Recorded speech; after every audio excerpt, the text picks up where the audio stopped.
Janasena party పెట్టడానికి కారణం నేను చిన్నప్పటి నుంచి అనుభవిస్తున్నాయి. చట్టం ఎవరికైనా సమానంగా పనిచేయాలి. బలవంతులకేమో బలహీనంగా, బలహీనులకేమో చాలా బలంగా పనిచేసే చట్టాలు కదా, అందరికీ సమానంగా పనిచేసే చట్టాల కోసం జనసేన పార్టీ పనిచేస్తుంది.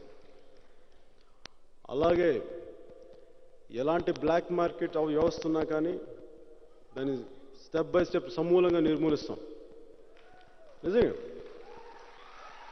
కాకపోతే అది నేనేదో సంవత్సరం 2 సంవత్సరాలు చేస్తానని చెప్పట్లేదు. అందుకే మీకు ముందే చెప్పాను, ఇది ఒక సుదీర్ఘమైన పోరాటం అని చెప్పాను. నేను పదవుల కోసం రావట్లేదు, అధికారం కోసం రావట్లేదు.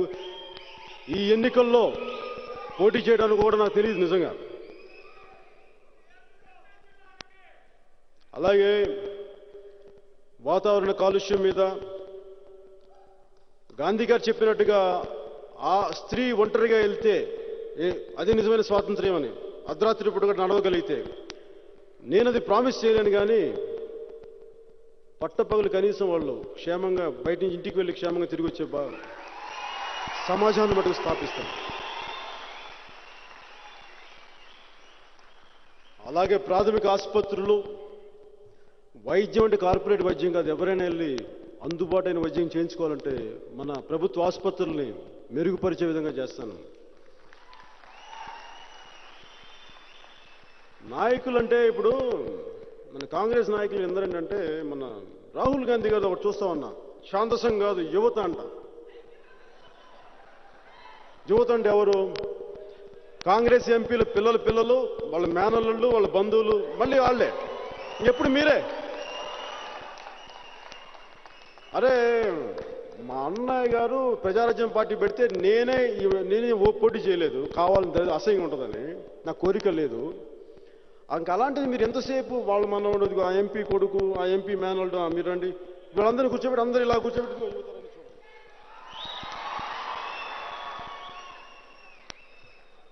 అలా కాకుండా నేను ఒక పార్టీ నిర్మాణాన్ని సాగించబోతున్నాను. అది ఒక్క రోజులో జరిగేది కాదు.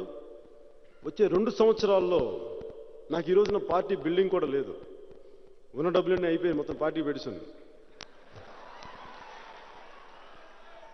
ఏదో మళ్ళీ ఏదైనా సినిమా చేస్తే మళ్ళీ డబ్బులు మళ్ళీ ఇచ్చి మళ్ళీ ఇలా ఖర్చు పెట్టాలి. అది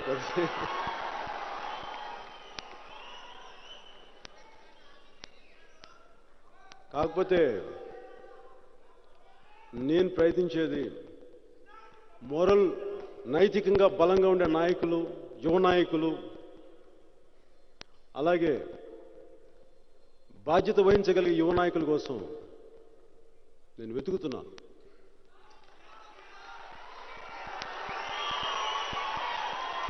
వాళ్ళు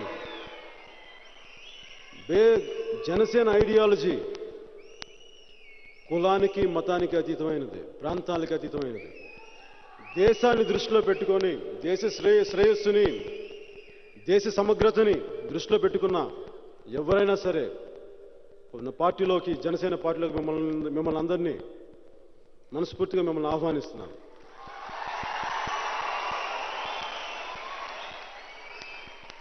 కాకపోతే నేను ఈ ఎన్నికల్లో పోటీ చేస్తానా లేదా అన్నది నిజంగా నాకు తెలియదు. ఎందుకంటే నాకు నిజంగా కోరిక కూడా లేదు. నా ఉద్దేశం సుభాష్ చంద్రబోస్, భగత్ సింగ్, చంద్రశేఖర్ ఆజాద్, రాజ్గురు వీళ్ళు ఎప్పుడు పార్లమెంట్కి వెళ్ళారు? వాళ్ళు ఎప్పుడు వెళ్ళా? పార్లమెంట్ అనేది ఒక సాధనమే. రాజకీయంలో మార్పుకి అది ఒక దాంట్లో ఒక చిన్న ఇది ఆయుధం.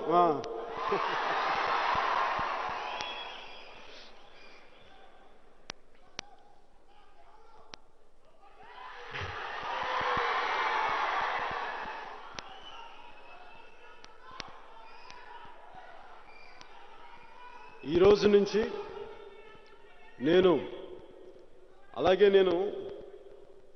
నాకు 1000 కోట్లు సంపాదించుకోవడానికి రాలేదు. అలాగే పత్రికలు ఎస్టాబ్లిష్ చేయడానికి రాలేదు, టీవీల మీద పెట్టడానికి రాలేదు. నాకు ఆ కోరిక లేదు.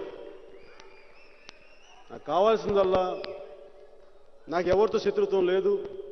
అలాగని చెప్పి ప్రజాధనాన్ని కానీ ఎవరైనా దోచేస్తుంటే మటుకు నేను మటుకు ఊరుకోను. నా దగ్గర గూండాలు లేరు,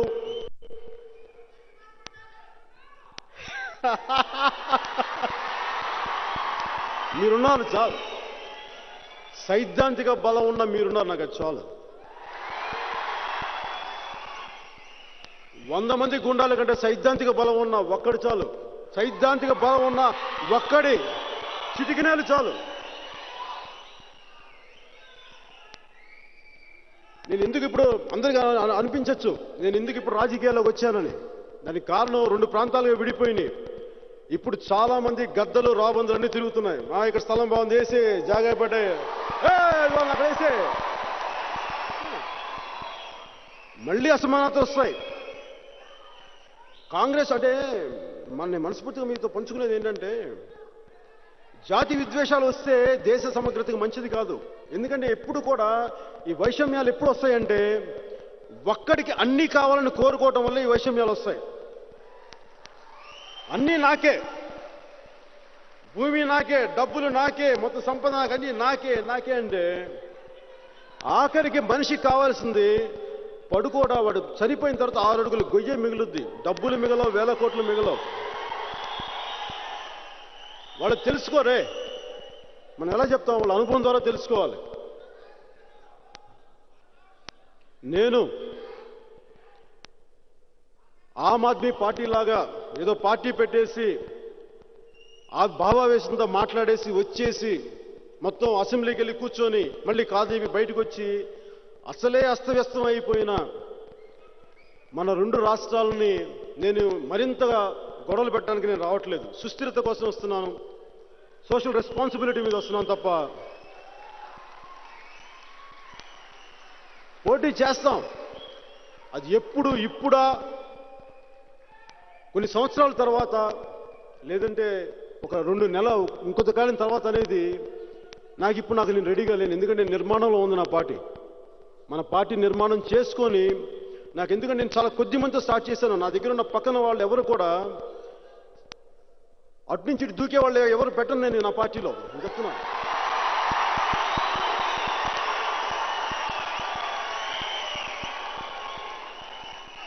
అలాంటి జంపర్స్, అలాంటి జోకర్స్ మనం పెట్టం. నాకు చిరాకు వాళ్ళంటే.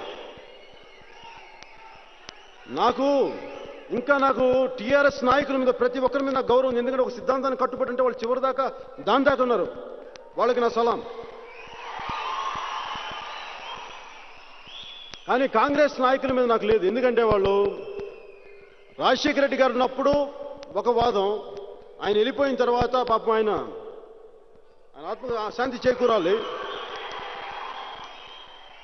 ఆయన పాపం చనిపోయిన తర్వాత వీళ్ళు ఇంకొక వాదం మొదలుపెట్టారు. నాకు అది నచ్చదు. ఆయన బతికున్నప్పుడు మీరు అలాగే మాట్లాడండి, ఆయన వెళ్ళిపోయిన తర్వాత కూడా అలాగే అంతేగాని మనిషి ఉన్నప్పుడు ఒకలాగా, చనిపోయినప్పుడు ఒకలాగా మాట్లాడుకోండి. నేను మిమ్మల్ని క్షమించను.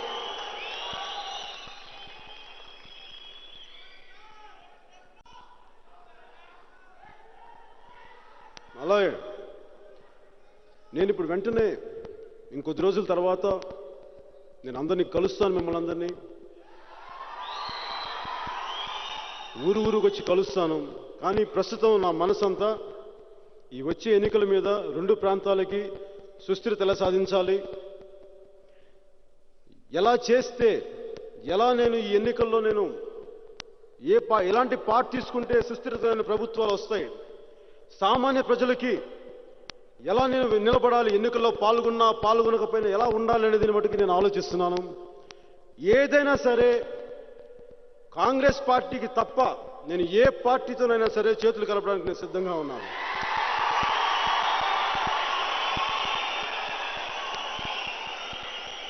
దానికి కారణం కూడా రీజన్ కూడా చెప్తాను. ముందు ప్రజలు సుఖంగా ఉండాలి. ఈ బంద్ సాగిపోవాలి. 10 మంది బాగుండాలి. అలా బాగుండాలంటే ఎలాంటి ప్రభుత్వాలు వస్తాయో, ఎలాంటి పార్టీలు వస్తాయో ప్రతి ఒక్కరితో నేను మాట్లాడతాను. ఇందాక ఇక్కడ ఎవరో అన్నట్టుగా చంద్రబాబు గారు, ఆయనతో కూడా నేను మాట్లాడతాను.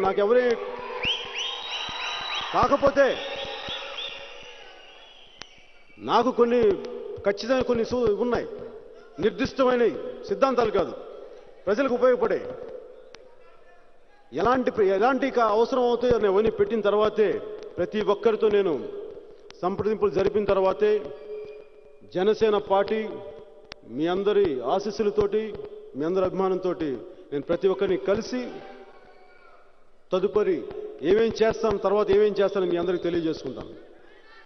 అలాగే ఆఖరిసారిగా వన్ కాల్ ఒకేసారి చెప్తున్నాను, ఇంకొకసారి సభాముఖంగా ప్రతి ఒక్కరికి. Congress high command, mister Jairam Ramesh, mister Shinde, mister Chidambaram, mister Ahmed Patel, Mr. Veerappa Moily, Mr. Anthony, dear sirs, I want to tell you, on behalf of Janasena and people of Telugu, we are deeply hurt by your actions, sir. The way you have divided, we are bleeding. We trusted you, you backstabbed us. That's why I'm giving a call. I'm giving a call to the entire nation. Congress हटाओ, देश बचाओ, कांग्रेस हटाओ, देश, कांग्रेस, देश, जय जय हिंद, जय हिंद.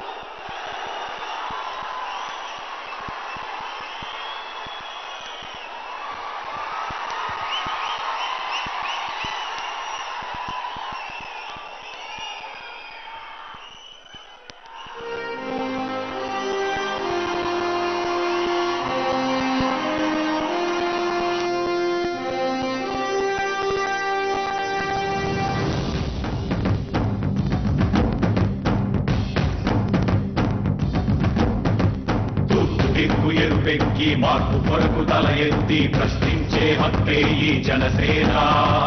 కళ్ళు తెరిచి ఎలుగెత్తి కుళ్ళు కడగ యువ శక్తి నిలదీసే హక్కే ఈ జనసేన. నలుగుతున్న జనఘోషకు సమాధానమేదంటూ గగులుతున్న విలయాలను సమాధి చెయ్యాలంటూ నరం నరం పెళ్ళుమికే సామాన్యుడి సమరస్వరం పదపదమని మొదలైనది మరో మహాప్రస్థానం. జనగణమే తనగణమై ఉదయించిన జనసేన, జనహితమే తనవతమై కదిలింది జనసేన. జనసేన జనసేన జనసేన జనసేన జనసేన జనసేన జనసేన జనసేన. తూర్పు దిక్కు ఎరుపెక్కి మార్పు కొరకు తల ఎత్తి ప్రశ్నించే హక్కే ఈ జనసేన. కళ్ళు తెరిచి ఎలుగెత్తి కుళ్ళు కడగ యువ శక్తి నిలదీసే హక్కే ఈ జనసేన.